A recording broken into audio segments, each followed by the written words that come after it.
My name is Aaron Haithcock, and this is my store, Melt. It is a coffee, gelato, and sweet shop. We specialize in coffee drinks that are made with melted gelato. We blend them together and include syrups and toppings. You can make any sort of drink that you want. So it's sort of the best of both worlds. Good for dessert, an after dinner type of place, or an afternoon treat. Gelato is the Italian version of ice cream, and the ingredients are very similar, although gelato has a little bit less sugar and fat content. The main difference is the way it's processed.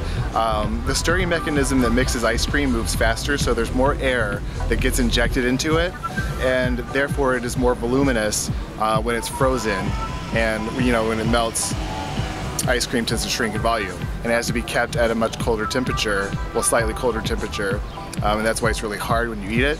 Gelato, on the other hand, it's denser because there's less air that gets injected into it during the mixing process, and it can therefore be kept at a little bit warmer temperature, which gives it sort of a softer, smoother texture, like a little bit creamier, even though it's actually denser than ice cream. Green tea gelato is actually my personal favorite, and even if you're not a green tea drinker, it's really fantastic. It's sweet, it doesn't actually taste like you're drinking green tea, although it does have that flavor.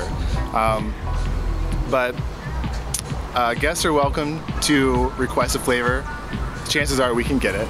And the cones, I wanted to serve something that was small, since gelato portions are smaller, and the type of cones that I could get came in vanilla, chocolate, and green tea, so that's what we ended up with. I am really a fan of ice cream, and I wanted to do something that really is not in the city at all, and there are very few gelato places in the metro area as well. So in that respect, I have the market cornered. In Midtown, I really thought it was the only place right now that this type of place would survive, at least as far as a foot traffic standpoint. There were other good places that I really liked. I really wanted to be downtown, but I would just be waiting too long, for downtown to really develop, so this is kind of what was available at the time. We have a Facebook page that has all the contact information and the hours. We're open 7 days a week, 8 a.m. to 10 p.m.